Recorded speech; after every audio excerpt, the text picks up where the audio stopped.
But didn't we also hear the same thing about Xana?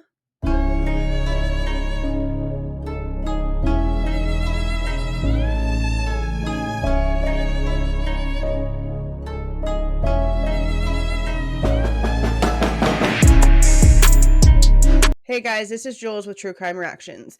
Disclaimer. Everything stated in this video is my opinion and my opinion only, and just like everything else in these cases we discuss here on this channel, everything is alleged. Okay, so now that we've gone through all of the things that I took from the motion hearing in the Idaho case on Friday, let's talk about the interview. Now, the Goncalveses did an interview with Good Morning America, and Good Morning America decided to drop the interview on the exact same day of the hearing. Now, I was watching the traffic on it because I was expecting it to get a whole crap ton of views before the live stream even started of the hearing, because it was the trending topic of the day, and that's why they chose to drop it on Friday, because they knew that everyone was going to be looking into the Kohberger situation, everyone was going to be looking into the Idaho case, so their topic of the day would fall right into the algorithm, nice and sweet like. But it wasn't really getting a lot of traction. By the time the hearing went off, I think it only had like 6,000 views on its original Good Morning America, ABC, whatever YouTube channel that they're using for that. It only had like 6,000 views. It had been up for hours at that point. And I was really surprised. I figured it would fall right where it needed to be, and it would have gotten a lot of traction for the day. It has since gotten a lot more, obviously, because everyone always tries to find out what the Goncalveses are stating. They seem to have a way of putting information out there that gets us all talking again, which is, it is their point. They don't want this case to be forgotten. They don't want everything else that's so chaotic that we're all talking about to overpower what's going on, because regardless of how I feel about the way that they're doing things, regardless of how anybody feels about anything in this case, the truth is we need to see true justice here. And this has been the biggest freaking clown circus I think I've ever seen besides Delphi. Seriously. Now, I'm sure there's been other cases that have gone just this insane, but for some reason we just don't know about them, because you can't tell me this is the first of its kind. I can highly doubt it. So we're going to go through what the Goncalveses said in this interview. Now, this whole video is like less than 3 minutes long, and it's not a lot of them actually talking. I don't know where the full interview is. I'm pretty sure they're going to end up releasing more little bits of this thing until we do have the full interview, but we know how mainstream does. They pick and choose, they cherry pick, and then they smash it together, and sometimes they flip stuff around. I mean, we see it all the time. So who knows if we'll ever get the rest of this, but I highly doubt this little like 2 minutes of them talking is all that they got there. This was not like a Zoom interview. They were in the same room together. There's no way traveling plans were done for 2 minutes worth of airtime, okay? So they started off by stating that they were giving Good Morning America these exclusive, never-before-seen photos from Kaylee's phone information that they received from the police. Now, this whole situation with the phones has been a huge topic, and it's one that I want to address in a video by itself, because I actually have some questions on if the phones were even found at the scene, honestly. Because this interview is stating that the family is still waiting for a full digital copy of everything that was on Kaylee's phone. Now, the family has stated several times that they had Kaylee's information, that they had her passwords, they knew people that she was texting, they knew people that were in her contacts, they knew who she'd been calling. They're the ones who were able to reach out to the driver who dropped her and Maddie off that night, because they had it from Kaylee's actual phone data. Now, I don't know how all that stuff with iPhones work. I'm not an iPhone person. Speaking of, let me just pause this for a second. I was going to make this a community post, but I know there's a lot of people that watch my Idaho videos. Thanks for that. I have someone that needs you guys' help if you know anything about Apple and how Apple products work. So I'm in correspondence with a viewer who also has a channel. She kind of lives out where she doesn't have really good service, it sounds, but she's given me information on a case that we're going to be I'm going to be putting a video out, but she's given me a lot of information on this case, and she also made a video, but she's having issues with iMovie. So I asked her if she would be okay with me kind of like asking you guys for help. If there's anyone that knows how to do all of this, you can email me and I can put you in contact with her. Her name is Kelly Dean. Kelly, if you see this, please leave like a comment or something so that maybe somebody can reach out to you and help you with it. I did ask her if she was okay with me doing this, so she is expecting me to ask the community for help, but I am team cheap Android. Okay, so I don't know anything about any of that stuff, and she put a movie together, and I really want her to be able to put her work up. She's been really passionate about this case. The case is a woman named Megan Stedman, whose life was lost because a man couldn't take no for an answer, and if he couldn't have her, no one else could, so he went and did the unthinkable.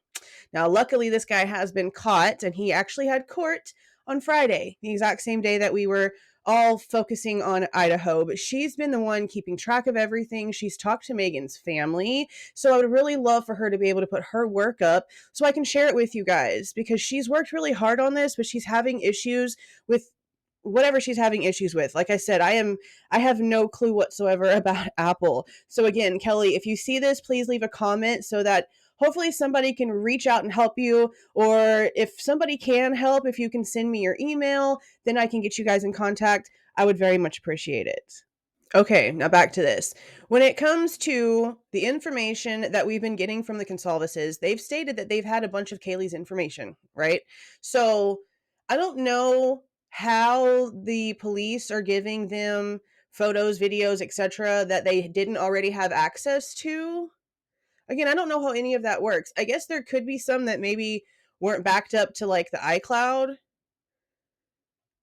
But I thought that, like, if you have iCloud, it's pretty much, like, automatic. I see, again, I don't know. I don't know crap about iPhones, Apple products. Stay away, stay away. But it was good to know that they were getting this information from the police. If it really truly was stuff that they, for some reason, had no access to, even though they had access to Kaylee's phone. Because you do want to have as much memories of your children as you possibly can. Yeah. And Kaylee's mom brings up this trash can that was in Kaylee's room. She says she felt as if it wasn't gone through. I feel it probably was, but they weren't found in Kaylee's room. They went in Kaylee's room. We know that from the PCA because it states that the detective or the cop that first got there, the first responding officers, found Murphy in Kaylee's room behind a shut door, and it was found on his body cam. So as much as I don't want to see the gruesome scenes, seeing the way the house was whenever they got there and knowing it's on body cam, that's going to come out at trial. That's going to be something that we're going to have to watch. I want to. I don't particularly want to see the way the bodies are, but watching that video and seeing the way it actually happened is going to be where most of our answers come from, and that's just the truth.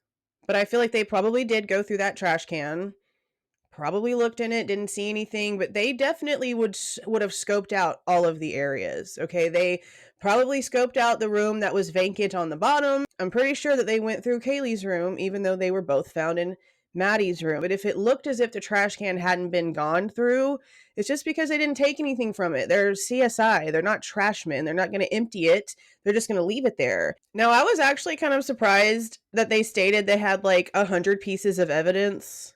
Because to me, that doesn't sound like too much. I mean, I guess it could be, depending, but they're claiming they only took around 100 pieces of evidence from the crime scene. Like, they said more than 100, and you have to kind of, like, range that. But regardless, I don't feel like that's a lot. But then again, what could there have possibly been whenever there was no trail in between the rooms, and they only found, like, one latent shoe print? I guess. Now we get to the part about Kaylee. I'm going to play this. If you come through that door, you can't get out of that room. Completely, totally trapped. Yeah. You're in a bed. Tiny room. The bed was the entire room. You could barely open up the door without swiping the foot of the bed. And it was wall. The headboard was up against the wall. The side where Kaylee was on was up against the wall. And if you can imagine Kaylee in an upright sort of position, up in the corner, slumped. I mean, she was trapped. Now, this is what we heard about Xana. All right. We heard this about Xana, that Xana was the one in her room, slumped up against the wall, like sitting up against the wall. And all this time, guys, we've been basically being told that Kaylee was sort of like thrown on top of Maddie. Like they were basically piled on top of each other, which made a lot of sense because to me and to several other people, we believe Maddie was really asleep whenever all this actually went down. She was probably the only one actually truly asleep, honestly. Kaylee heard something and she was asleep in her room with the dog, okay? She got up, walked down to see what was going on with Maddie because she heard something, left Murphy in the room behind a shut door, walked in on the scene, fought for her life, and then was tossed on top of Maddie as the assailant left the room. That's how I've always pictured it, okay? I guess the same could still be said for the way that Kaylee's mom is now explaining it, but it makes it more confusing because both rooms now are having one person laying down and one person in an upright sitting position. And that's very signature-ish to me. And it could be coincidence, but that's odd to me if it's true that they've kind of kept that from the public and made it sound as if the two girls were just laying in the bed together. If Kaylee is sitting up towards the headboard's positioning of the bed in the corner and Maddie's laying there, like, it's very strange to me that after putting up a fight, like walking into a room and putting up a fight with an assailant that has then mutilated you to death, basically. Sorry, but it's the truth from how we're, hearing her wounds were and how much they're claiming that there's evidence of her fighting, okay? And that's another reason why I don't believe the story at all that Dylan didn't hear anything or that Xana and Ethan didn't hear anything. And that's another reason why I sort of tend to be like, I don't know too much about this Ethan being behind the door situation that we're hearing from Kaylee's family based off what Hunter Johnson told them, because it makes more sense to me that everything was being heard and that there was a struggle in the hallway because Xana and Ethan really did hear something and they crashed into each other as the person was leaving the house. And that's, yeah, like a lot of it just doesn't add up to me. And like hearing this new positioning for Kaylee, it makes it crazier because it's very signature-ish, especially if, guys, think about this. Okay, think about this. If it is true that Ethan was up behind the door and like for some reason Bethany and Dylan couldn't get it open, so they had to call Hunter Johnson, okay? If that's true, I would honestly question how they got in those positions. Because it makes more sense to me with no one calling 911 and the very short amount of time that we're hearing that this happened. That whatever happened with Maddie was heard by Kaylee. It got her attention enough for her to leave her room. And if there was such a fight as we are hearing from Kaylee's family, there's no way Xana and Ethan didn't hear that. Especially with a DoorDash person right there and them just up and walking around minutes before this stuff would have gone on. So to me,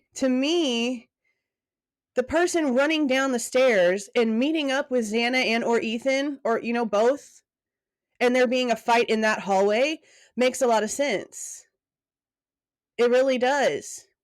So I don't know how they're supposed to explain how they all ended up in rooms behind technically like closed doors. I mean, at least Xana and Ethan's was closed if the Hunter Johnson story is accurate, right? Like, this just makes me have so many freaking more questions. And like, I'm sitting here just kind of like flabbergasted. Because to me, the positioning of the bodies is huge. It really is. Especially if what we're hearing now is true. I mean, and this could literally just be the criminal forensic mind of mine, like, overthinking things. But we've been told this whole time something different about the way the bodies were positioned. And now we're finding out that each room had one person laying down and one person in a upright position. And that's weird to me. Sorry, not sorry. That's weird. Does it mean anything? I don't know. Could it have been coincidence? Possibly. But for you to fight for your life the way that we're hearing that Kaylee did, and for her to be in some strange upright position in a corner, I don't understand that. I don't understand how that's how you just land. It made more sense the way we were hearing it previously. And then on top of that, you know, we're hearing Kaylee fought. Okay. Well, Xana has defensive wounds to the point to where she had like her fingers almost gone. So both people that were hella fighting back ended up in upright positions. I gotta stop thinking. I've got to stop thinking. Okay. I put my thoughts out there.